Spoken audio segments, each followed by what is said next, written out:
Kaixo, arratsaldean, Jokin Mojika naiz eta bigarren entregarako bideoak grabatzen ari naiz, lorpen adierazle bezala.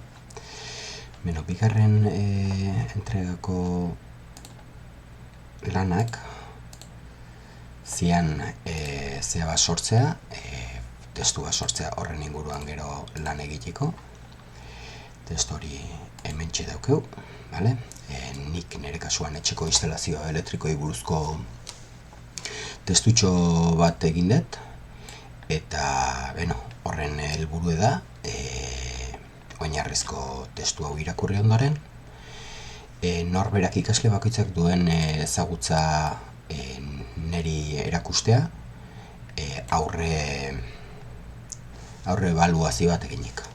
Horretarako nik erabili den tresna digitala izan da Google Forms, hemen ikusten dezuten bezala. Hau ja enlazearekin egin detena da, editorea dauket hemen.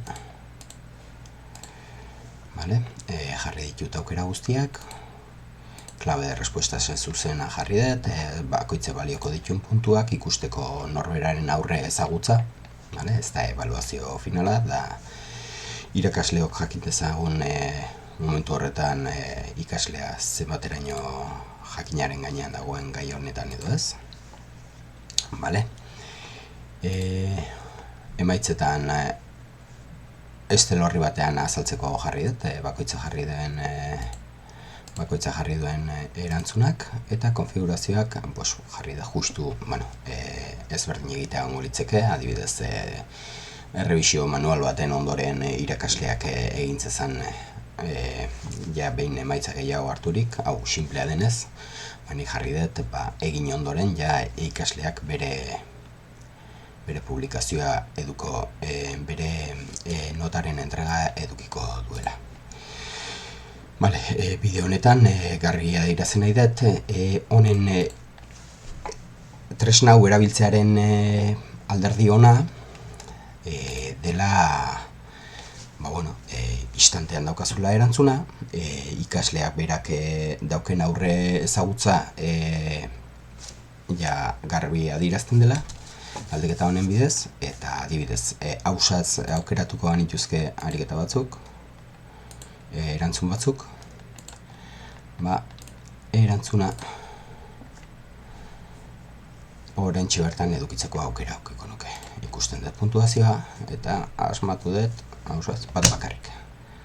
Hemendik aurrera irakaslearekin hitz egitea izango zen, eta berak emandako konsejuekin eta ezagutzekin kurso amaieran edo galdera hauek erraz erantzun beharko lituzke. De acuerdo? Eta berriz ere insistituaz, abantaiak dira, tresna digital hau erabiltzeko abantaia dira, momentukotasuna, ordena, hemen dauzkatelako erantzunak, zein zuzen dagoen da, zein zuzen ez dagoen seitun adierazten dit, eta irakasleak hemen seitun ikusiko luke, ikasle bakoitzaren mediak, Jesu Kriston datu pila jakin ahal izango lituzke esfortzu handirik gabe eta erantzun bakoitza, eta espero dut honekin lorpenak lortu izana. Mila esker.